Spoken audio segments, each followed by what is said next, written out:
ऐसे क्या देख रही हो, सच कह रही हूँ बिल्कुल। सिद्दीकी साहब ने मुझे खुद बताया, और तुम्हें तो पता है सिद्दीकी साहब सिर्फ बॉस का ऑर्डर फॉलो करते हैं। सच में अगर ऐसा हो जाए तो कितना अच्छा होगा। हमारी सैलरी के 8-10 हजार रुपए तो पक्के सेफ हुए। देख लो, सब कुछ मेरी वजह से हुआ है, वरना कब से तुम लोग जॉब कर रहे हो। एक्चुअली ना, हमाद बॉस को मेरा यूं बसों में ख्वार होना पसंद नहीं है। शायद कहाँ है? शायद नहीं आए तुम्हारे साथ? खाला, मेरे नसीब में तो लगता है जैसे कि सुखी नहीं लिखा अल्लाह ने। शादी की तो शौहर ऐसा निकला और बच्चा, उसे तो दुनिया में सांस लेना ही नसीब नहीं हुआ। खाला ठीक है, अगर इतना ही बुरा लगता हूं तो चला जाता हूं। अरे कोई जरूरत नहीं कहीं जाने की, मैं तो ऐसे ही कह रहा था। तुम तो जानते हो ना, गुस्से में मैं कुछ भी कह जाता हूँ। गुस्से में कुछ भी कहें उसका इतना बुरा नहीं लगता, लेकिन ये हर बार घर से जाने की बात तकलीफ देती है। अच्छा, ज्यादा इमोशनल होने की जरूरत नहीं है, मैं बाहर जा रहा हूँ लंच लेने, तब तक ये सब साफ हो जाए, ठीक है?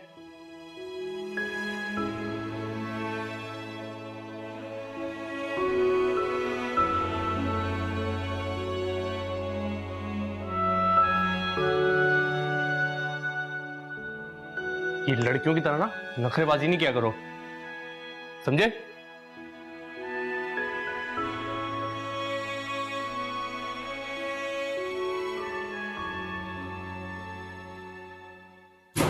यस, कैसी लगी मेरी एक्टिंग? अच्छा, तो तुम मेरे भाई के सामने ही एक्टिंग कर रहे थे? यस। अभी बताती हूँ तुम्हें। क्या कहा फराह ने तुम्हें? उसने कहा कि शहजाद ने उसे मना किया है क्योंकि फराह को नींद में बातें करने की आदत है, तो शहजाद की नींद खराब हो जाती है। अब खाला आप ही बताएं कि भला कौन सा शौहर ऐसा बोलेगा जबकि उसकी पसंद की शादी हो। भाई मैं तो समझा समझा के थक गई हूँ, मेरी सुनता कहाँ है। अगर अम्मा जिंदा होती ना तो एकदम सीधा कर देती, आप ही नहीं ढील दुई है खाला। आपा होती तो शायद ये सब कुछ नहीं होता। मुझे तो लगता है कि सारे मसले उसके जाने के बाद ही खराब हुए। कभी कभी तो मुझे लगता है कि ना मैं अच्छी माँ हूँ ना ही अच्छी खाला। आप ऐसा क्यों सोचती है खाला? इसमें आपका क्या कसूर? कसूर तो उनका है जो असल में अपने आप को बहुत बड़ा समझने लगे हैं। फिर भी जिस तरह से आपा सारे मसले निपटा लेती थी, मुझे नहीं लगता कि मैं कभी कोई जिम्मेदारी संभाल सकूंगी। आप संभाल लेंगी, मुझे पूरा यकीन है। अच्छा खाला, शहजाद कहाँ है? मुझे उसके साथ नूर के घर जाना है। जाने को तो तुम चली जाओ, लेकिन यूसुफ को ये बात पसंद नहीं आएगी। उसने हम सबको मना किया है नूर से बात करने को। कोई बात ना करे, उसमें खुद तो हिम्मत है नहीं बात करने की, बस सारी जिंदगी यूं ही रोते रोते गुजार दे। आप फिक्र मत करें खाला, मैंने उसे बता दिया था कि मैं नूर से मिले बगैर नहीं रहूंगी। और उसने मना नहीं किया तुम्हें? मना करके तो देखे, ऐसी क्लास लूंगी कि याद रखेगा। आखिर बड़ी बहन हूँ उसकी। और आप भी ना खाला इनकी बातों में आना छोड़ दें। बिल्कुल आपा की तरह बोल रही हो, इसी तरह से हर बात पे डांटती थी वो मुझे। अच्छा, आप शहजाद को फोन करें ना, उसे कहे कि वो टाइम निकाल कर घर आ जाए। अभी करते।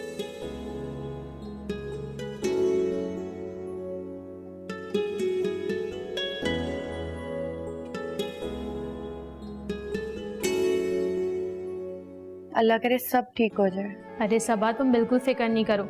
जिस तरह रिदा बाजी कह रही थी ना, तुम देखना वो कुछ ना कुछ करके इस मसले को जरूर हल कर लेंगी। इंशाल्लाह सब बेहतर होगा।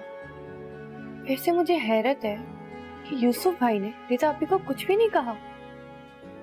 अरे बोलने की तो बहुत कोशिश की थी उन्होंने, लेकिन रिदा आपी ने उनकी एक नहीं सुनी। बिल्कुल ठीक है रिदा आपी। अच्छा मुझे ये बताओ कि ये लोग कब तक जाएंगे? रिदा आपी को तो काफी देर हो गई निकले हुए, मेरे ख्याल में तो अब तक पहुंच गए होंगे। पता नहीं वहाँ क्या क्या बातें हो रही होंगी, काश मैं भी वहाँ होती। अरे सबा, हो सकता है तुम्हारे जाने से वो लोग वहाँ पे खुल के बात नहीं कर पाते। बस दुआ करो कि जिस मकसद के लिए गए हैं उसमें कामयाब होकर लौटें। आमीन। अच्छा मुझे बताओ, अम्मी की तबीयत कैसी है? अम्मा की तबीयत अब काफ़ी बेहतर है, और तुम्हें पता है रिदा आपी के आने से काफ़ी मुतमईन हो गई हैं वो अब। अच्छा मेरी बात सुनो, जैसे ही रिदा आप आए मुझे प्लीज बताना कि क्या बात हुई। अब भूल मत जाना। अच्छा अच्छा, तुम फिक्र नहीं करो, मैं तुम्हें बता दूंगी। अपना ख्याल रखना। अल्लाह हाफिज। ठीक है, अल्लाह हाफिज।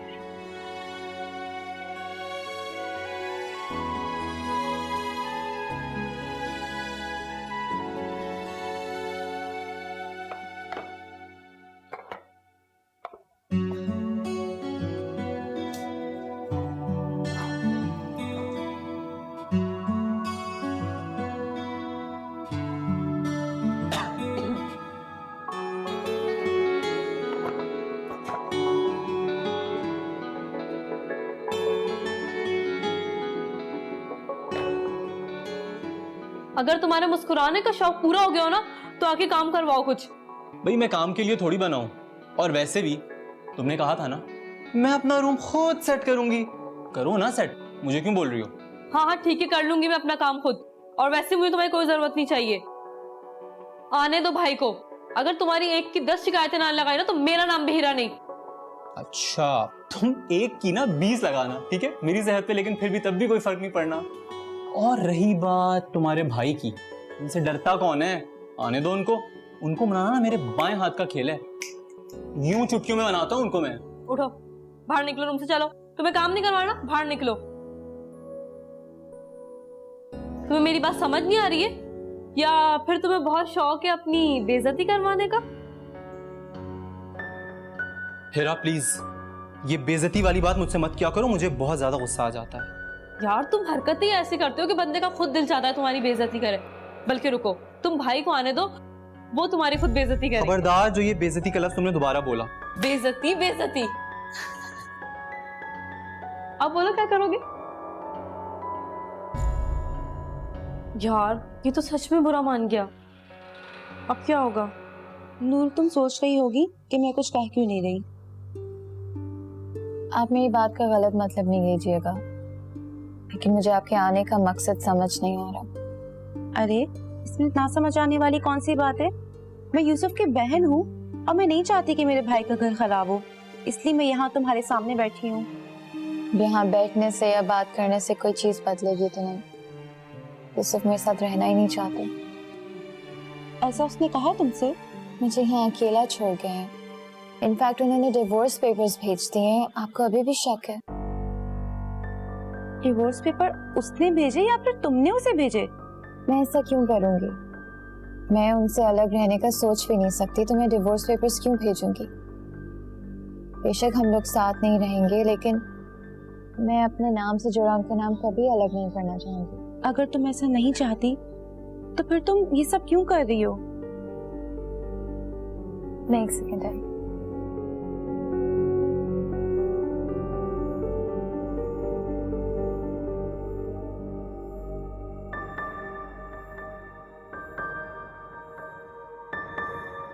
ये देखिए,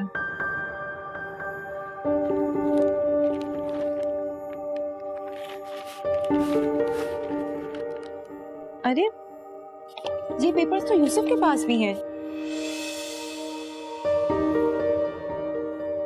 अगर तुम दोनों एक दूसरे से अलग नहीं होना चाहते हो तो फिर कौन है जो तुम दोनों को अलग करना चाहता है? ये हया की ही हरकत होगी। वही है जो हम दोनों को एक साथ नहीं देखना चाहती। उसकी हरकतें नहीं बदलेंगी। एक वही है जो दूसरों को तकलीफ देकर खुद खुश होती है। नूर, अब तो तुम्हें यकीन आ गया है ना कि यूसुफ तुमसे अलग नहीं होना चाहता, तो क्या तुम अब भी उससे अलग होना चाहती हो? क्या आप देखें, देखो, मैं सिर्फ इतना जानती हूँ कि तुम दोनों एक दूसरे पर जान देते हो, इसलिए मैं सिर्फ इतना कहूंगी कि एक बार फिर से सोच लो।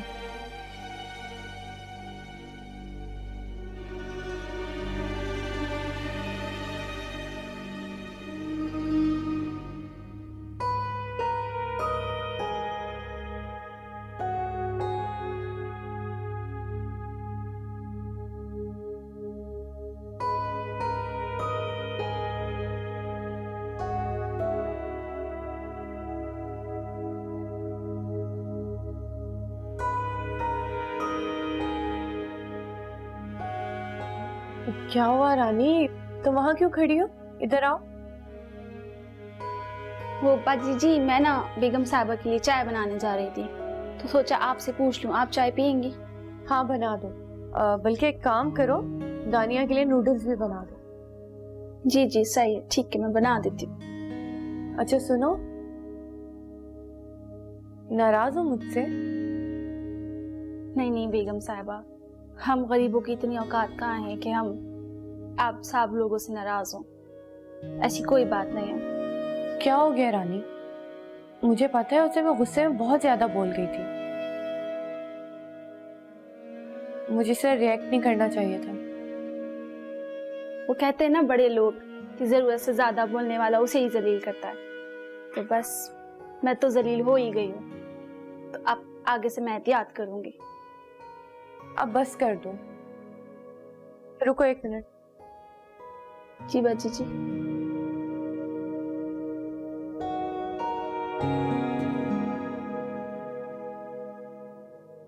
ये लो, तुम्हारे लिए निकाल के रखे थे।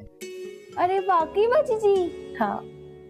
ये आप मुझे दे रही हैं? सच बताएं बाजी जी, ये तो बहुत खूबसूरत है, बिल्कुल आपकी तरह। मैं अभी बेगम साहिबा को दिखा के आती हूँ।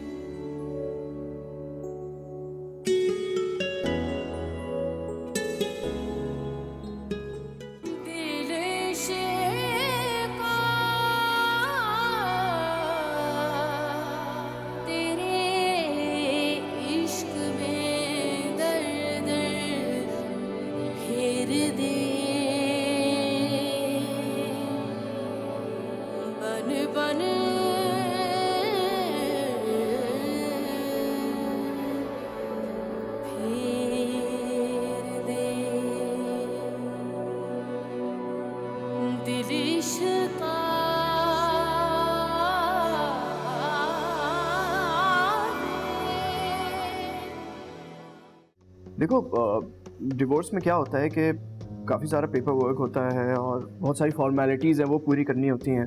देखो, तुम किसी आड़े टेढ़े वकील के पास चली गई तो वो लूट के खा जाएगा तुम्हें। इससे बेहतर मैं तुम्हें बताऊं, मेरा एक बहुत अच्छा दोस्त है, ज़बरदस्त डिवोर्स कराता है, वो बेहतरीन तलाक है। मैं तुम्हें इससे बात करा देता हूँ, वो तुम्हारा केस अच्छे से हैंडल कर लेगा, बहुत स्मूथली लेके जाएगा वो। तुम्हें कैसे पता है डिवोर्स पेपर्स के बारे में?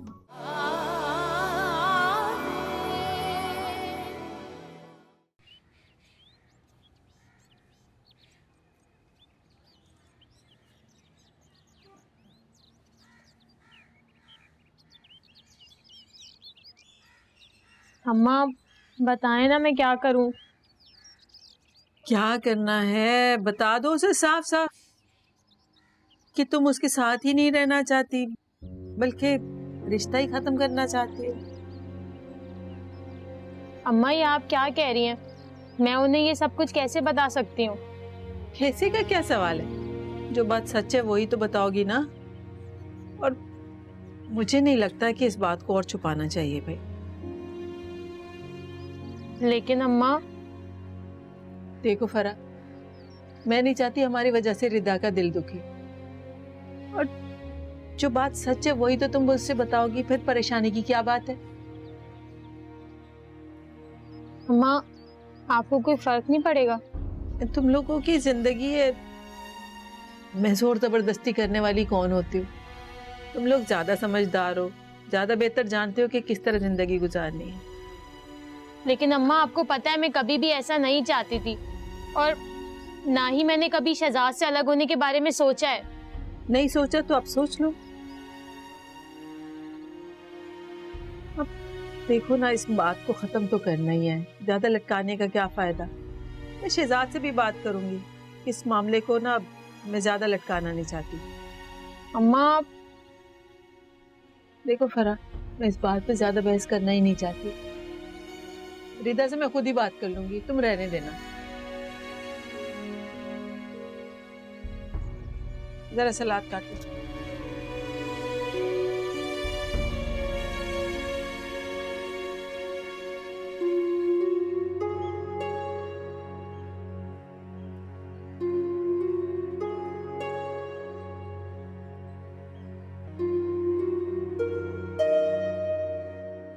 बिलाल अब बस भी करो ना यार, मैं कब से तुम्हें मना रही हूँ, तुम्हारा मुंह है कि सीधा ही नहीं होता। आई मीन तुम्हारा मूड ठीक नहीं हो रहा ना यार। कोई ज़रूरत नहीं है मुझे मनाने की, जाओ जाके अपना काम करो। वैसे भी तुम्हारा और मेरा रिश्ता ही क्या है, बल्कि देखा जाए तो एक तरह से मुलाजिम ही हूं ना इस घर का। बिलाल, तुम्हें 10,000 दफा समझाया कि ऐसी बातें नहीं किया करो।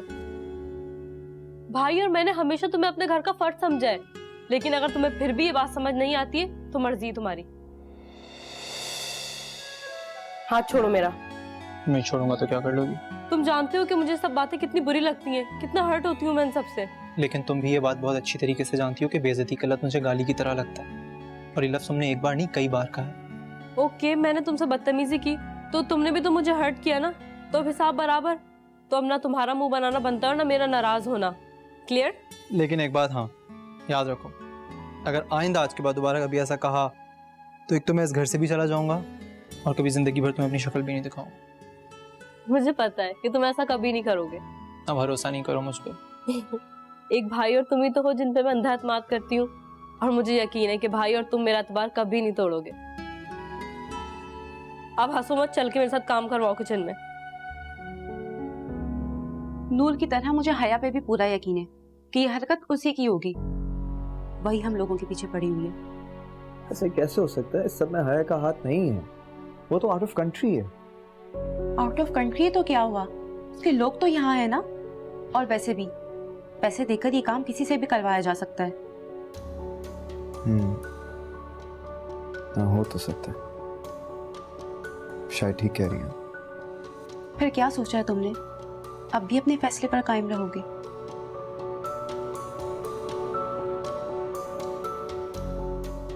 I mean, सब कुछ होने के बावजूद बात भी वहीं खड़ी है, और नूर मुझसे ज्यादा हमाद के साथ खुश रहती है, तो फिर मैं ही क्यों?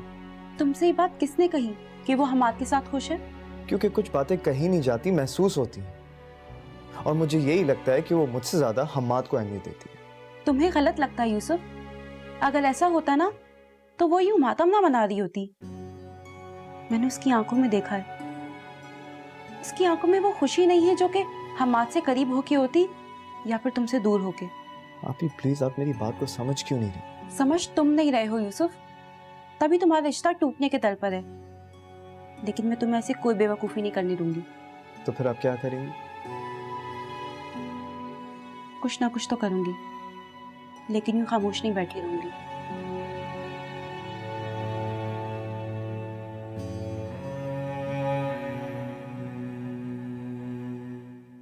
तो आगे के प्रोसेस के बारे में क्या सोचा तुमने? किस प्रोसेस की बात कर रहे हो? डिवोर्स की बात कर रहा हूँ। देखो, डिवोर्स में क्या होता है कि काफ़ी सारा पेपर वर्क होता है और बहुत सारी फॉर्मेलिटीज़ हैं वो पूरी करनी होती हैं। देखो, तुम किसी आड़े टेढ़े वकील के पास चली गई तो वो लूट के खा जाएगा तुम्हें। इससे बेहतर मैं तुम्हें बताऊँ, मेरा एक बहुत अच्छा दोस्त है, ज़बरदस्त डिवोर्स कराता है, वो बेहतरीन तलाक है। मैं तुम्हें इससे बात करा देता हूँ, वो तुम्हारा केस अच्छे से हैंडल कर लेगा, बहुत स्मूथली लेके जाएगा वो। तुम्हें कैसे पता है डिवोर्स पेपर्स के बारे में? कैसी बातें करेगा यार, जब पेपर्स मैंने बनवा के भेजे तो मुझे कैसे पता? क्या बात कर रही है? क्या ये डिवोर्स पेपर्स तुमने भिजवाए? हाँ।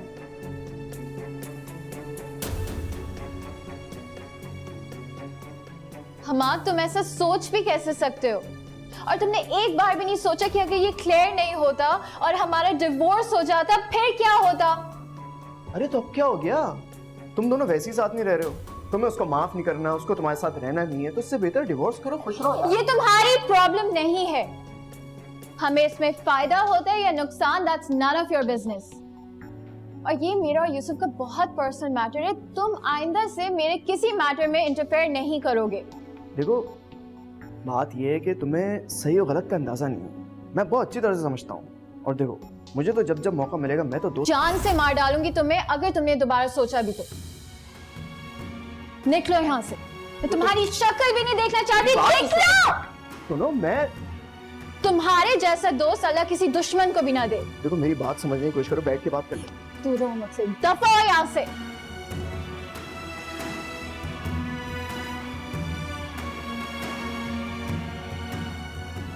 मैं तुम्हारा दोस्त हूँ या दुश्मन,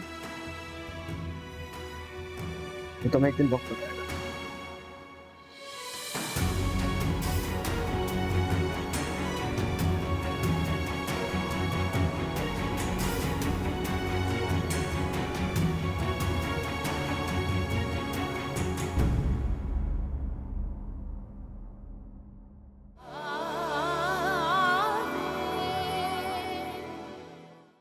खैर, तुम ये बताओ, तुम्हारे समझाने का उन दोनों पे असर हुआ या अभी तक अपने फैसले पे डटे हुए हैं?